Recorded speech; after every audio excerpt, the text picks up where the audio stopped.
So in our lessons from the desert, today what we want to talk about is expectations for our journey. So when we're on a journey, we often have these expectations of what's going to happen, and often that's even why we set out on our journey. I remember not long ago deciding to take the boys on a road trip, and so we're going to drive all the way up into the middle of the U.S. and west, and so we're going to see Yosemite and Rushmore and just all these kinds of neat places and Yellowstone, and so we take out on our journey. And I think my favorite part of a vacation is planning it. So, and when it starts, I'm already counting the days till it's over. And I look so forward to the idea of here's the things we're going to do and here's the events. So when I planned out the journey of us driving, as we went out, I said, okay, there's this one place that everybody wants to go to. It's not much. It's called the Corn Palace. It's in South Dakota. Do you boys want to go? And they're like, yeah, we want to go. And I said, it's really a tourist trap, and I don't know if that's what you want to do. And they're like, oh yeah, we want to go.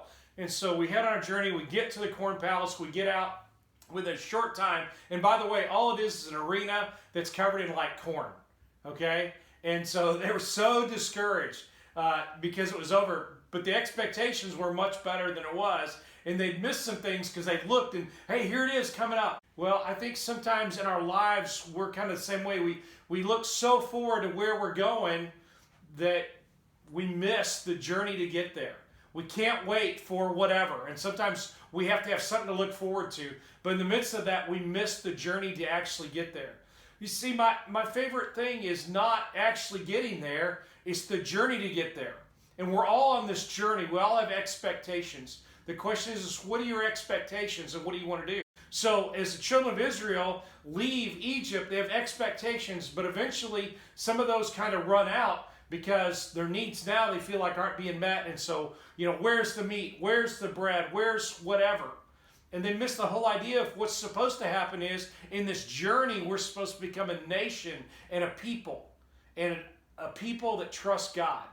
And they miss the whole idea. God's promised them this great thing, and yeah, it's going to be great when you get there, but don't miss the journey that you're on. And every one of us right now is on some kind of journey. Maybe that journey is being quarantined at home. Maybe that journey is moving transitions to graduation or whatever. But the idea is all right, where are you going to be? I remember Debbie and I took this trip last summer to the Holy Lands. And we seen these pictures, and we were so excited, and so we show up, and there's stuff built up everywhere, and it's so discouraged because you can take a camera lens and make it look one way, and it wasn't exactly what we expected. Now, when we got there, it was great, but my first impression was, oh no, this isn't what I expected. Maybe some of you had those same expectations in college, or your first job, or in a relationship. I'm reminded of Genesis chapter 28. This idea of our journey, it's actually Jacob's journey. You see, Jacob lives up to his name. He's the supplanter. He's the one that's constantly scheming. And so he schemes so much to the point that Esau wants to kill him, his brother. And so he has to run. His mom says, hey, if you go to my family's place, you'll be okay.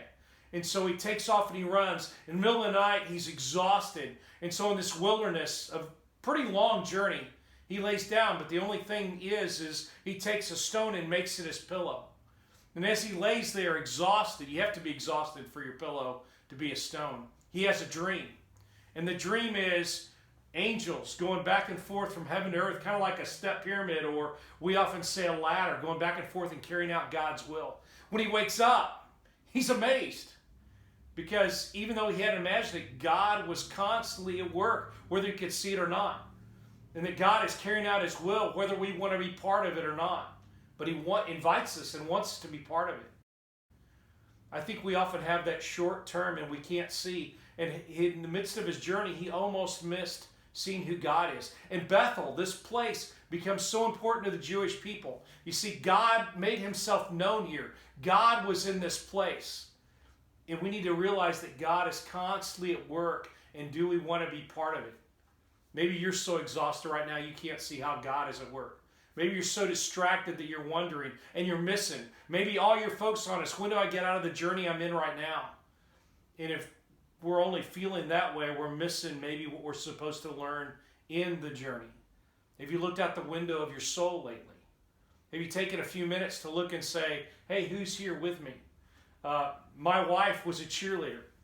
And the funny thing is, one time she had to even cheer for a wrestling match. And it's kind of funny. It's, come on, boys, lay them flat, pin that boy to the mat. You know, how silly is that? If you're a wrestler, maybe not.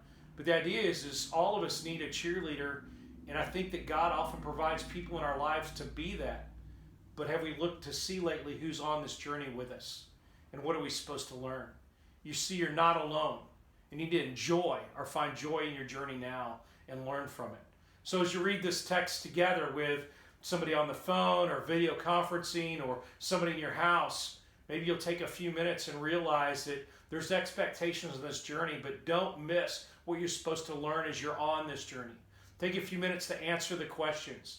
Do some soul searching and see why maybe you are where you are right now and what you can learn and how you can find joy, because God says, even right here, I'm at work. Do you want to join me? So meet God in this place. Find Him and experience the joy that you're supposed to have. So this lesson in the desert, find the expectation not just for what lies ahead, but for where you are right now. Take a few minutes and look over these questions.